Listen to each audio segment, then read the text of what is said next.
Hello बच्चों, कैसे हैं आप सब। हम उम्मीद करते हैं आप काफ़ी अच्छे होंगे और स्वस्थ होंगे और 2023 की एग्ज़ाम के लिए आप तैयार होंगे। ठीक है, और जितने भी तैयारी होगी आपकी पूर्णतः हो चुकी होगी और अभी भी अगर एक दो दिन क्लास चलती है तो रिवीजन के फॉर्म में चलेगी। आप कुछ भी नया पढ़ने की कोशिश मत करिए, आप वही जो चीज़ पढ़े हैं उन्हीं को पढ़िए ताकि एग्ज़ाम में आप अच्छे से लिख पाएँ। क्योंकि अगर आप अभी कुछ भी नया पढ़ते हैं तो हो सकता है कि वो आपको पुराने जो पढ़े हुए चीज़ हैं उनको भी डिस्टर्बेंस कर सकता है। इसलिए नया पढ़ने की बिल्कुल कोशिश मत करिए।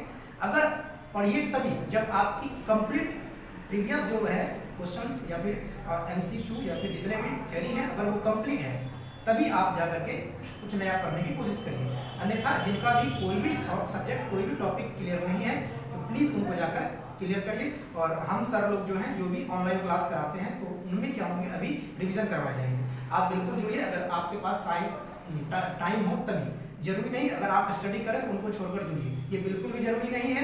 और बिल्कुल भी कोई भी ऐसे क्लास में टाइम मत दीजिए जहाँ अनवांटेड चीज़ें बताई जा रही है। ठीक है, अगर आपके पास समय है तो बिल्कुल जुड़िए, नहीं समय है तो अपना स्टडी करिए। अगर आपको लगता है क्लास से बेनिफिट ना हो तुरंत क्लास को स्किप करिए और अपनी पढ़ाई कंटिन्यू करिए। ठीक है, हम जितने भी टीचर हैं हम सभी से उम्मीद करते हैं कि सब आप बच्चों के लिए आगामी 2023 की जो एग्जाम है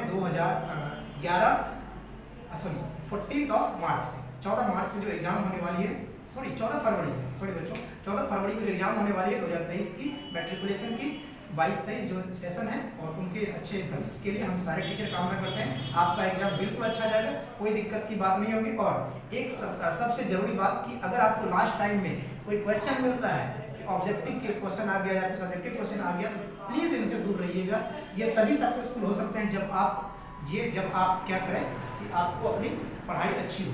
तो अगर क्वेश्चन मानते हैं क्योंकि क्वेश्चन सही भी आता है नहीं भी आता है तो ये पिछले साल का क्वेश्चन भी रिसाइकल होते रहता है ना। तो आप इन पर प्लीज़ ध्यान मत दीजिएगा। अगर ध्यान दे भी दिए थोड़ा सा तो उन पर एग्रेसिव नहीं हो जाना है। अपने पढ़ाई हुई चीज़ों पर विश्वास रखना है आपको ताकि आपका क्या हो सके क्वेश्चन अच्छा आ सके, है ना। एग्जाम भी आप अच्छे से आंसर देंगे और काफ़ी रिलैक्स होकर के मन को शांत करके एग्जाम देना है आप सबको। और घबराने की कोई दिक्कत नहीं है, कोई बात भी नहीं घबराने की, है ना।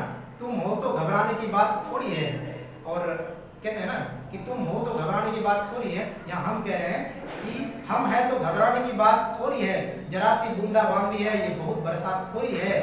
ये राहें पढ़ाई की है, यहाँ कदम ऐसे ही उठते हैं। पढ़ाई किसी के सोचने समझने की बस की बात थोड़ी है ना। जो सोचते समझते रहते वो कभी पढ़ाई नहीं कर पाएंगे। एकदम दिल खोल कर पढ़िए, मन लगाकर पढ़िए, एग्जाम दीजिए पूरा रिलैक्स होकर, जरा सा भी स्ट्रेस नहीं लेना है। और 5 से 6 घंटा नींद भी लीजिए अच्छे से। और किसी को लगता है कि 3 घंटा 4 घंटा रात में 4 बजे तक पढ़ें, ये बिल्कुल भी गलत बात है। क्योंकि आप अगर सोने के टाइम में सोएंगे नहीं, आपको पता होगा एक मेलाटोनिन हार्मोन है जो रात में सोने के समय निकलता है। उनका काम क्या होता है बॉडी को हीलिंग करना। अगर आप रात में सोएंगे नहीं, मेलाटोनिन हार्मोन आएगा कहाँ से, नहीं आएगा, तो आपकी बॉडी हील हो पाएगी नहीं। आप सुबह जब उठेंगे तो आपको जरूर है कि इतने अच्छे महसूस नहीं कर पाइएगा, आपका बॉडी थका थका सा महसूस लगेगा। इसलिए सोना भी आवश्यक है, पढ़ना भी आवश्यक है, हर काम भी आवश्यक है। कोई चेंज मत करिए, निश्चित होकर पढ़िए और सफलता आपके कर्मों को चुनेगी। ठीक है, मिलते हैं कभी, एग्जाम दे लीजिए फिर बात करेंगे हम आपसे। चलिए, धन्यवाद।